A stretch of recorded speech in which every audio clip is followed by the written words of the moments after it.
Hey, this is Jeff Stanislaw, the Chief Internet Marketer. Thanks for joining our conversation today about advanced search engine optimization, and we're going to talk about Position Zero, presented by myself, Jeff Stanislaw, the Chief Internet Marketer. So just a quick about me. I am a 20-year industry veteran, or rookie as they call it, comes down to the web because it evolves so fast. I own Chief Internet Marketer, a digital marketing certifications, consulting, and services company. Been in Detroit, Silicon Valley, and now reside in Tampa. Who's Who in Technology and Cranes Detroit. I have a radio show where I talk about business and marketing here in Tampa on AM 820. I've been an event speaker at major events, including Innovation Summit, Synapse, MadCon, New York City, Internet World, and several more. So I've worked with Fortune 500 companies and solopreneurs. I am a board member at Advent Health Foundation, and I also serve on the digital advisory boards for University of South Florida, Hillsborough Community College, and Florida State University. So anyways, what do we want to talk about today? So we're going to talk about search engine optimization and Position Zero. We're going to discuss why is it so popular, what does it do, some results, and maybe some best practices when you're thinking about Position Zero and the future of search and just in general. So what is Position Zero? It's the information gathered by Google at the very top of the search results page. Position Zero is also called the featured snippet and is exactly that. It's a snippet of content that directly answers a search query or question.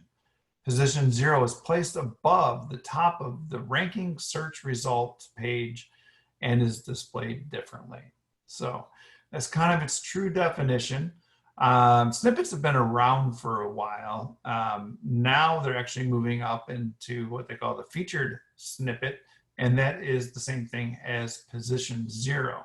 So it is the top search result that is not an actual web page or search results page position. It is integrated into almost, you kind of think of it as, content inside the search result with actually not having to load the web page that's relevant. It's an expanded search result. Why is it popular? Well, it's popular because it's the #1 position above the search rank itself, or the search engine ranking page or position. That's why it's so valuable. It's also valuable because it's somewhat new to the game in regards to having the featured snippet be above the first position ranking. And it's kind of cool because it's flexible content. You can use copy, bullets, tables. It's smart using latent semantic indexing. We'll talk a little bit about that in a couple other slides. And it's probably going to change again in the future. So we always know that about search engines and how they change and how dynamic they are based on what Google's algorithm is thinking. So. Well, what does it do? Here's an example. It displays above the first result. It provides a preview of a page content. It gives enough to answer the request without any further click requirement. It works with different content formats, as mentioned, paragraphs, bullets, and tables. So in this example that you see on this slide, how to cook rice. The answer on how to cook rice is right there. It says follow these steps, 1, 2, 3, 4, 5. And if you need more information, you can go from there. Now, this is before any of the search results pages or the other content pages, the typical link and little description that you normally see is shown. So you can see how this expandable format allows the user to get the information that they're looking for without even having to go any further, which is very powerful, but it also raises some challenges in regards to SEO and your strategies there. It's been getting mixed results from search engine optimization specialists and people that try to get their page ranked in the top 10 positions, or even or beyond. So on January 22nd, Google said that you don't get both.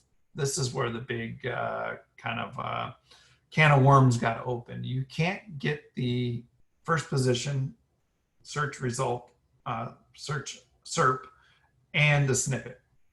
So you don't get one, because what they're saying is, in essence, that's duplicate content. So you look at Danny Sullivan, who's industry expert regarding the matter, says if a web page listing is elevated into a featured snippet position, we no longer repeat the listing in search results.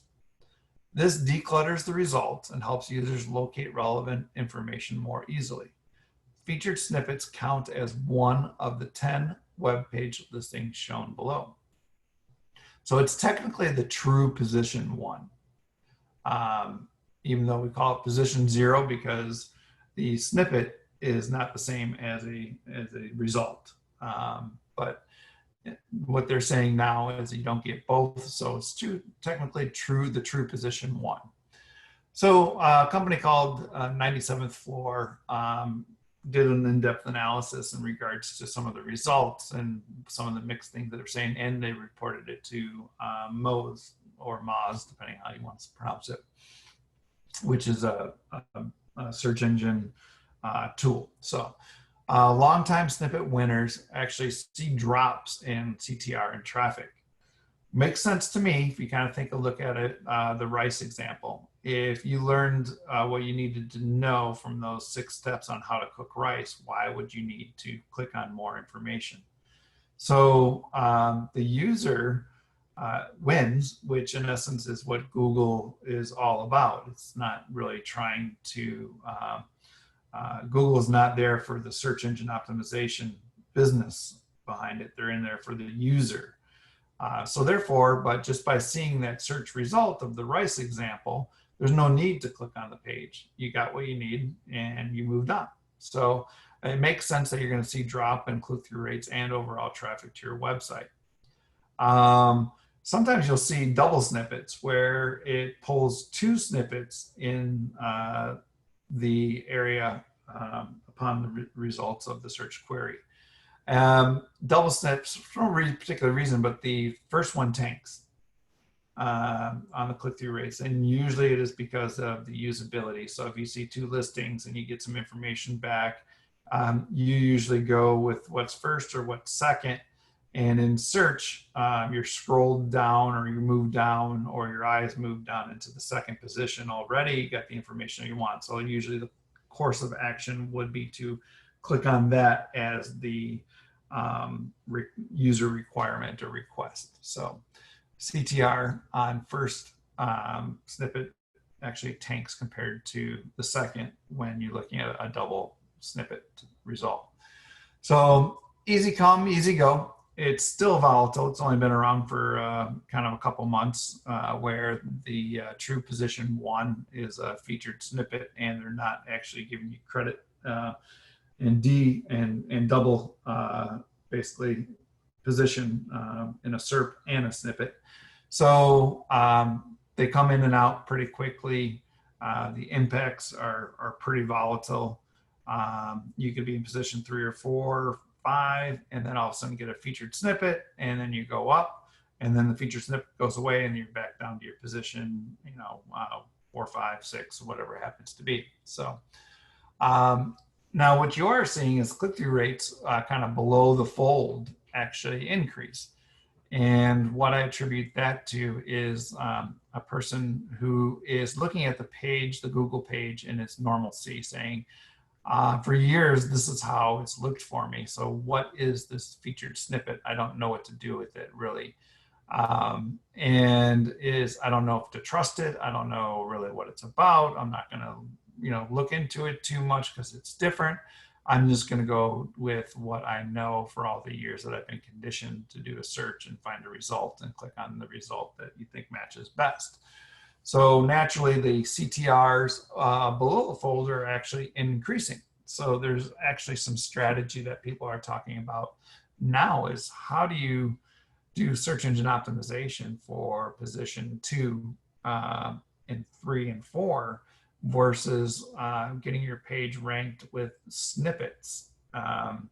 But it's a little early to tell how this will all pan out. So I was going to talk about PAA, which is people always ask, or people also ask, I'm sorry, and how that influences the page discussion. But we'll talk about that in another subject matter for another time, another day, because it does merit its own 15, 20 minutes, half an hour worth of content discussion itself, and how it impacts the search engine optimization.